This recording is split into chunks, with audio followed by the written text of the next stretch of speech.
बिहार के मुख्यमंत्री नीतीश कुमार ने एक बार फिर कुछ ऐसा कर दिया है जिसके बाद उन पर सवाल खड़े हो रहे हैं, क्योंकि सुशासन बाबू ने भरे मंच पर एक मुसलमान महिला का हिजाब खींच दिया। नीतीश की ये हरकत कैमरे में कैद हो गई है।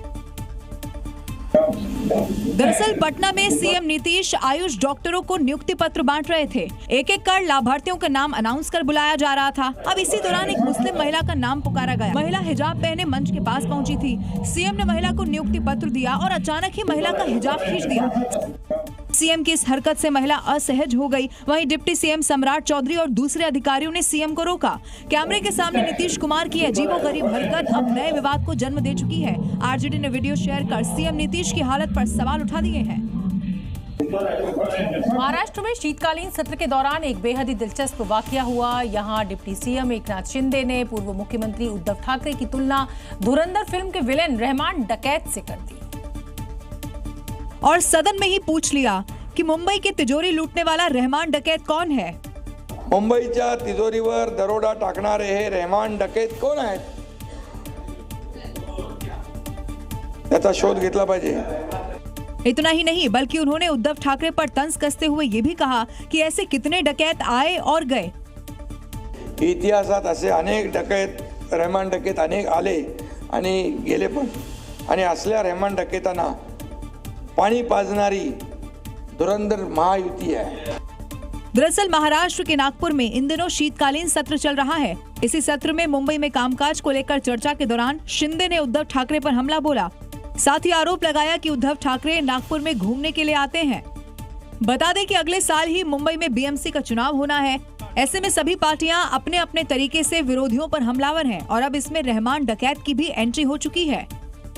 बिहार चुनाव में प्रचंड जीत के बाद नीतीश सरकार में मंत्री बने नितिन नवीन को पता ही नहीं था कि वो बीजेपी आलाकमान ने उनके लिए क्या सोच के रखा हुआ है। 14 दिसंबर को उन्हें बीजेपी का राष्ट्रीय कार्यकारी अध्यक्ष चुना गया और आज नितिन का दिल्ली बीजेपी हेडक्वार्टर्स में जोरदार स्वागत भी हुआ।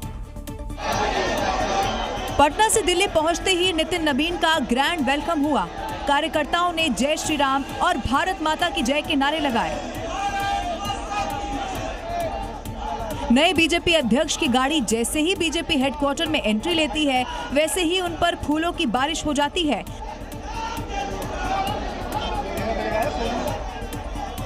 बीजेपी नेता और मंत्री उनको गुलदस्ता देकर स्वागत करते हैं। लगातार उन पर फूलों की बारिश होती रही और वो हाथ जोड़कर सबका अभिवादन स्वीकार करते रहे। मुख्यालय में अमित शाह और जेपी नड्डा ने खुद नितिन नवीन को पटका पहनाकर और गुलदस्ता देकर स्वागत किया और अध्यक्ष पद की कुर्सी पर बैठाया। इस दौरान नितिन नवीन ने डॉक्टर श्यामा प्रसाद मुखर्जी और पंडित दीनदयाल उपाध्याय की प्रतिमाओं पर माल्यार्पण किया। इस मौके पर बीजेपी के कई दिग्गज नेता मौजूद रहे। सिर्फ 2 दशकों में ही बीजेपी ने तीसरी पीढ़ी को अवसर दे दिया है। अटल बिहारी वाजपेयी जिन्होंने बीजेपी को विचारधारा दी, लाल कृष्ण आडवाणी जिन्होंने आंदोलन को जन आंदोलन बनाया, नरेंद्र मोदी, अमित शाह जिन्होंने संगठन को सत्ता के शिखर तक पहुंचाया। और अब 45 साल के नितिन नवीन जिन्होंने आज बीजेपी अध्यक्ष का पदभार संभाला, जो बीजेपी में एक बड़े बदलाव का संदेश है। नितिन नवीन बीजेपी के सबसे युवा राष्ट्रीय कार्यकारी अध्यक्ष हैं। इससे पहले केवल 43 वर्ष की उम्र में अटल बिहारी वाजपेयी और 45 वर्ष की उम्र में लाल कृष्ण आडवाणी राष्ट्रीय अध्यक्ष बने थे। 50 से कम उम्र में बीजेपी के राष्ट्रीय अध्यक्ष बनने वालों में इससे पहले अमित शाह थे, जो केवल 49 वर्ष की उम्र में बीजेपी के राष्ट्रीय अध्यक्ष बन गए थे। नितिन नवीन को उत्तराधिकारी बनाकर पीएम ने बड़ा मास्टर स्ट्रोक मारा है। ये फैसला महज संगठनात्मक नियुक्ति नहीं बल्कि पीएम मोदी की उस राजनीति की घोषणा है जहां वो बड़ी लकीर खींचते हुए नजर आ रहे हैं। इसको समझिए। युवा नेतृत्व और जनरेशनल शिफ्ट, बंगाल और पूर्वोत्तर दोनों को साधा। 2026 चुनाव पर सीधी नजर, 2029 के चुनाव पर फोकस, कास्ट न्यूट्रल संघ संगठन की पसंद।